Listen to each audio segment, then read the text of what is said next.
Some people say it has the slippery texture of sealskin. Others say it is like biting into a sponge. One of our students says it reminds me of a scrambled egg consistency. The word tofu means bean in Japanese, and soy is an ancient crop from East Asia that was domesticated as early as 6 to 7,000 BC, which is almost 9,000 years ago. So what is tofu? And what does Ayurveda say about tofu? Hi, my name is John Immel, and I'm the director of Joyful Belly Ayurveda. And this talk is sponsored by the Mastering Ayurvedic Digestion and Nutrition program here at Joyful Belly. This is a 500-hour certified program in Ayurvedic digestion and nutrition. It's a one-year program, and in this program, we do food studies like the presentation I'm going to give today about tofu. And of course, we also learn a lot more and do a lot more than food studies from an Ayurvedic perspective. So what is the Ayurveda perspective on tofu? And we have to start from the beginning. Tofu is made from ground soybeans. They're first ground in water, then they're heated and curdled with minerals like calcium or magnesium salt. And the result is a tofu-like gel. And that gel is then, the liquid is extracted from that gel to make the tofu more and more firm to the consistency that you desire. And you can go to an Asian store and see that there's tofu of varying consistency, and that just tells you how much water has been extracted from it. The whole process of making tofu is similar to making paneer or cheese curds. You may have had paneer at an Indian restaurant. It's pretty much curdled, these curdled soy curds. And so this process of making tofu is how tofu gets its uniquely smooth, moist, and mushy texture. Tofu is famous because of its popularity in Asia, and it's famous among vegetarians who use it for meat replacement. And check this out. 1 pound of soybeans contains as much protein as 2 pounds of lean meat. And that's not just any meat, that's lean meat, right? So tofu is attractive economically as a reasonably priced protein source. But why curdle the beans, right? Why not just have soybeans instead of tofu? Well, it turns out the curdling, which is really a process of denaturing the bean proteins, makes soy easier to digest. So, soy is a little bit difficult to digest without this curdling process. Now, tofu can also be fermented, and that makes it even easier to digest. You may also notice things like tempeh. Tempeh is fermented soy, and that fermented soy breaks down some of the molecules and chemicals, or whatever, not chemicals as in factory chemicals, but just natural phytochemicals in soy that makes it hard to digest. So that's why we're doing this curdling or fermenting or whatever to make the tofu easier to digest and make the nutrients in tofu more accessible. It's exactly the same reason why we yeast bread or why we yeast wheat, because the fermentation process makes wheat more easily digestible.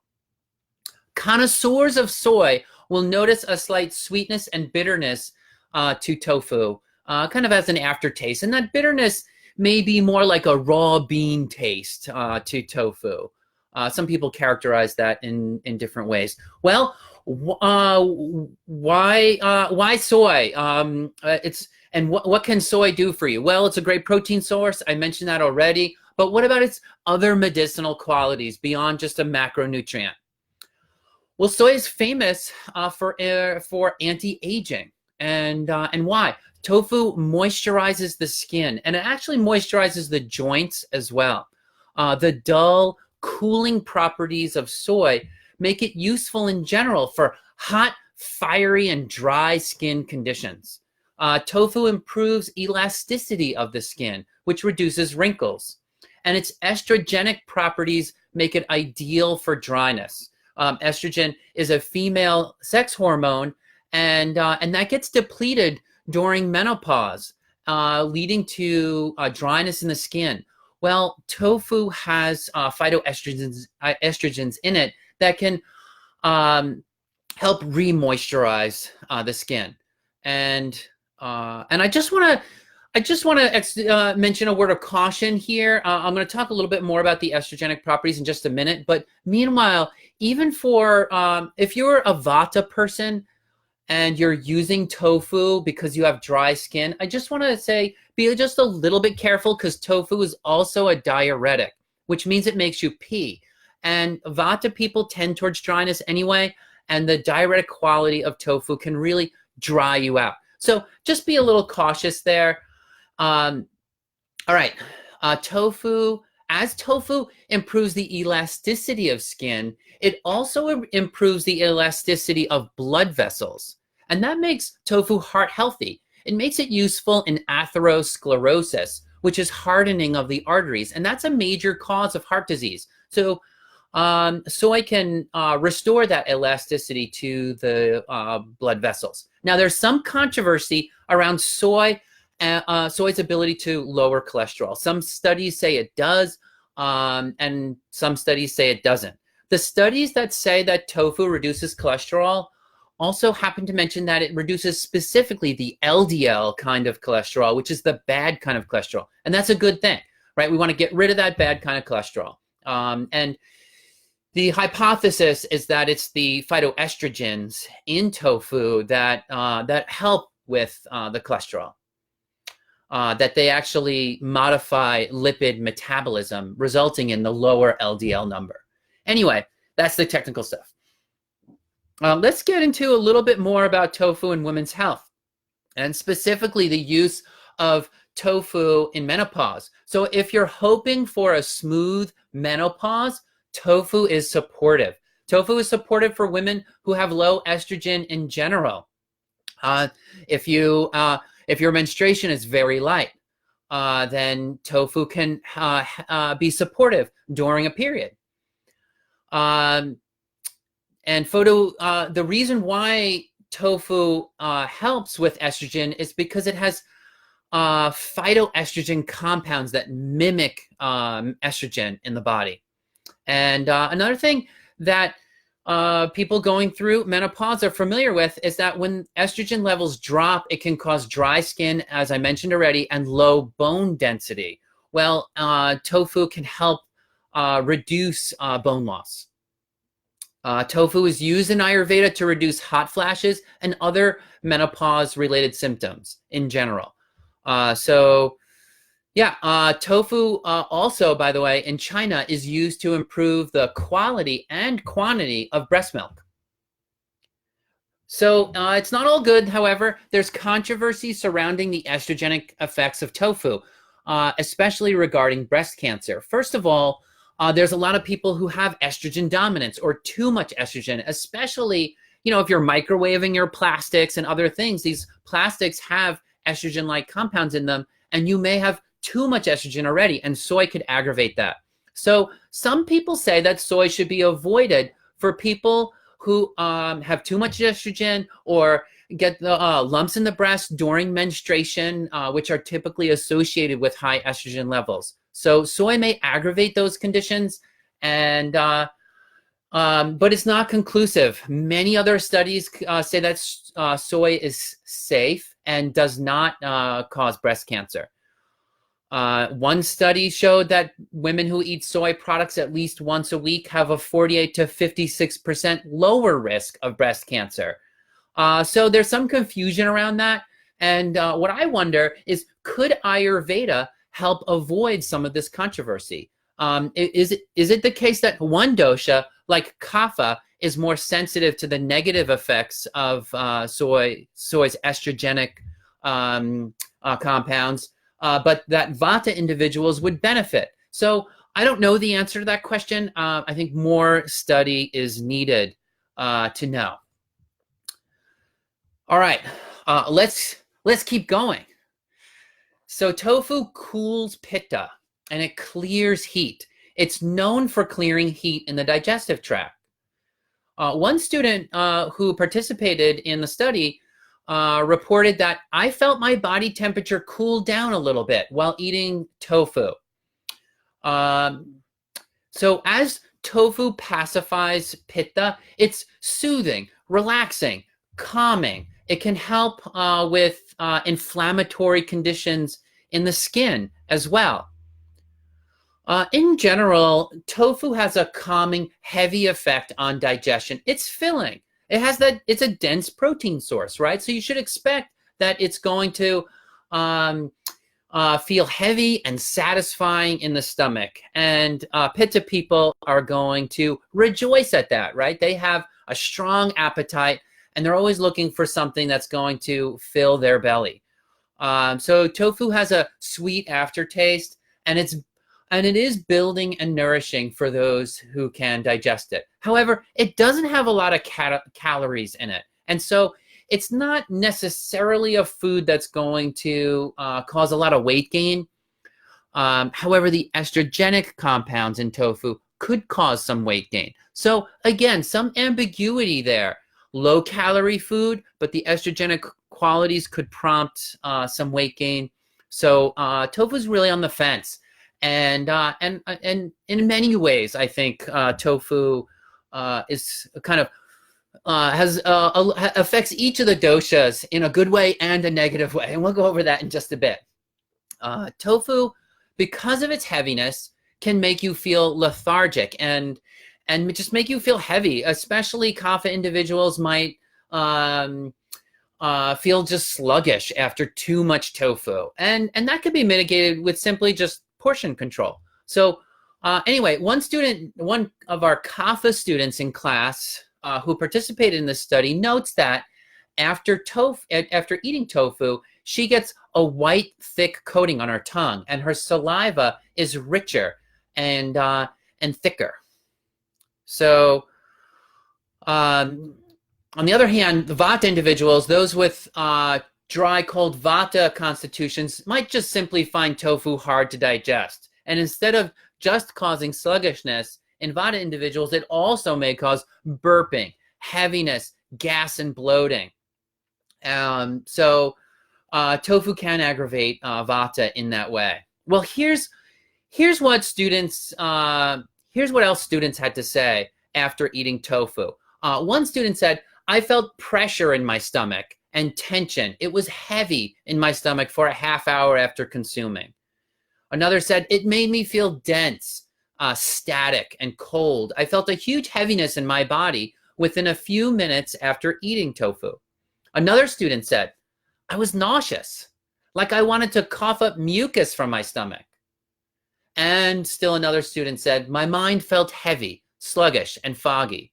Now, these were the students that had some trouble digesting the tofu, and that's what they had to say. So look out for those feelings. You know, tofu in general is mild, so I don't think most people won't have strong reactions to normal portions of tofu. But I want to highlight these statements from students so that you know what to look out for and that you know how to assess, how's tofu affecting your body? So what's the solution to tofu's slow effect on digestion? Well, one, I already mentioned it. You can eat a smaller quantity to avoid the, just to make it easier on your body in general. Or you can add some spices. Or you can go to one of my favorite pages on Joyful Belly, which is a whole page on how to make beans more digestible. And I'll tell you something else. I recently added to that page because my wife and I got an Instant Pot, and we started making lots of bean dishes in our house. And let me tell you, beans cooked in an Instant Pot, one, they taste a lot better because you can use the dried beans without having to cook them all day. And two, they're just so much easier to digest in the Instant Pot. Something about that pressure breaks down those molecules that are hard to digest in bean. And, our world of beans has exploded as a result. And it's been lots of fun introducing all that new variety into our diet. There's so many great beans from all over the world. Anyway, So let's let's keep going with tofu. So next medicinal quality of tofu, it clears toxins from your body by making you pee. Tofu is famous in Chinese medicine as a toxin clearing diuretic. So here's what students reported. They said, one said, I was urinating more frequently than normal and I felt thirsty. Another said, its diuretic effect made my urine more cloudy and bubbly. Another said, I did notice a few more bubbles about 2 hours after I ate the tofu. Well, why the bubbles? Bubbles are a sign of protein in the urine, and more specifically, protein loss from the blood. So bubbles aren't always a good sign. It can simply mean that that you just recently ate a high protein meal, as in the case of tofu, or it also could mean that your kidneys are irritated to the point where they're leaking protein. So and with tofu, it could go either way, right? Because tofu is a diuretic, and so we know it already just irritates the kidneys a little bit. But it's also high protein. So was the bubbles in our students' urine from the high protein or from the irritation to the kidney? It's a little hard to figure that out. In any case, because tofu is a diuretic, it can help with edema and excess water weight and these other kinds of conditions of puffiness or water retention. All right, well, what are the other effects of this drying quality of tofu? Is that it makes stools firm.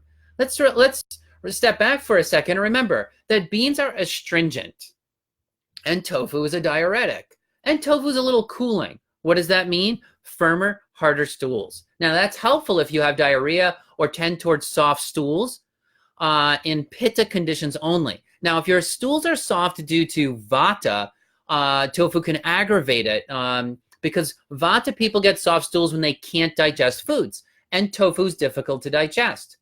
But pitta people get soft stool when their digestion's inflamed. Now the cooling, astringent, and drying qualities of tofu in that case are going to be really helpful. So for the vata folks, the qualities of tofu generally were more constipative. And here's what our students had to say. The astringency and dryness dried out my mouth, and I had a dry, rough sensation after eating the tofu, and then I experienced dryness with my bowel movements. Another student said, my stool is more compact and cracked than usual, and cracks are a sign of drier stools. Another student said, my stool was harder and came out broken in two, also a sign of dryness. And this student also said that my stools were really dense with large cracks in them. Again, signs of dryness. So for pitta and kapha, helpful. For vata, maybe too constipative. In general, tofu has a high fiber content, and that can aid stool bulk and help elimination for many people who don't have problems with constipation. So, and if you don't have problems with constipation, or if you have pitta type diarrhea, then tofu is probably just going to be a help for you. And look out and notice, how does your stool change after eating tofu? Always good to look at the report card of your diet, which is your stool. All right, we're getting close to the end here. Let's talk about some contraindications. Around tofu. Now, when you look at tofu, it doesn't look like a whole food, but it actually is a whole food. So you don't have to avoid it for that reason. But it is highly processed. And also 90% of the soy product in the world is GMO. So that makes, good quality tofu hard to find. You have to be careful when you're purchasing tofu. You should only purchase organic tofu. And GMO, highly processed foods, I'm generally a little bit wary of them. Anyway, yeah, avoid tofu if you have high estrogen levels or get lumps in the breast during menstruation, if it dries you out or causes gas or bloating. Or if it makes you feel cloudy, your mind cloudy or sluggish, then it's just not right for you. Beans especially have anti-nutrients in them that inhibit absorption of nutrients. And so, you just always want to make sure that you can easily digest it. Also, many people are allergic to soy, so caution, as soy and soy derivatives appear in many products. All right, let's go into our summary, our doshic summary, before we go into cooking with tofu, because I want to give you some good tips for cooking with tofu, and after our medicinal summary here. So to summarize, tofu is a satisfying protein source that clears heat, detoxifies, eases urination, firms up stools, and moisturizes the lungs and skin. The estrogenic compounds in tofu pacify vata but can aggravate kapha. However, the diuretic compounds in tofu pacify kapha but can aggravate vata. And so there's a little bit of, helps each dosha a little bit, and also can cause some trouble too. Although tofu is high in nutrients, it's low in calories. But it's not necessarily great for weight loss because of the estrogenic qualities. In the case of pitta, tofu is very unambiguous. The tofu's cool quality pacifies pitta. But all in all, tofu is fairly mild to all body types. So try some and see if it's a good fit for you. All right, on cooking and buying tofu. First, buying tofu. Tofu is basically rated by the amount of water content in it, from watery, soft, and silken tofu to the drier, extra firm tofu. So firmer tofu is drier, softer, silkier is more watery. Tofu, taste-wise, is relatively bland, and it stands up really well to heat and acids that are frequently used in cooking, like in tomatoes and lemons. So this stable quality of tofu and bland quality makes it really versatile in many recipes. You can basically get it to taste like anything you want, right? Just add a certain spice or a certain flavor, or squirt some lime over it, and you're going to experience the taste of the spices more than the taste of the tofu. However, one student joked with us, if erasers were white and edible, this is probably what it would taste like, right? Now, I remember as a kid chewing the erasers on the back of my pencils, and so I can confirm that there is some similarity between erasers and the taste of tofu. And as I mentioned earlier, tofu has a slight aftertaste of raw beans and sweetness, but relatively bland. You can make it with lots of different foods. Let's talk about balancing some of the qualities of tofu.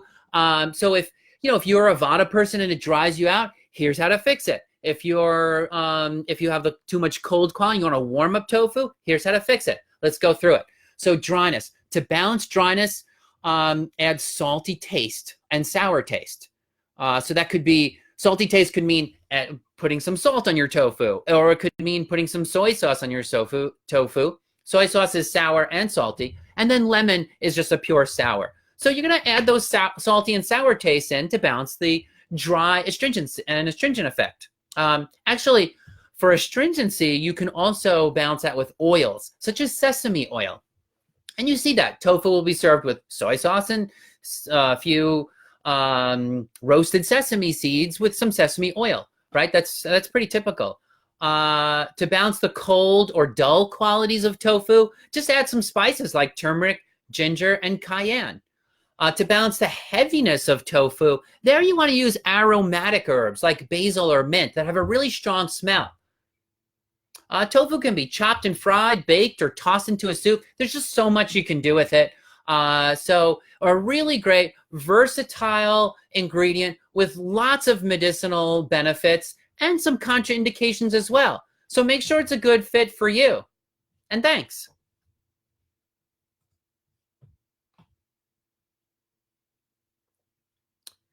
If anybody has any questions, I'm happy to take them.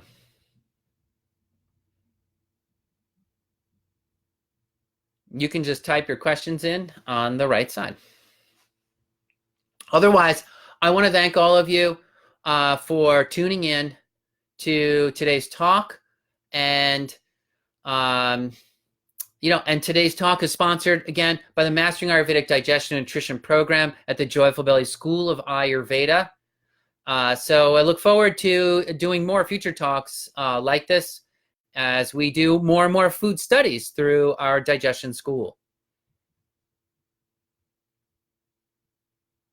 All right. Thanks, everybody. Take care.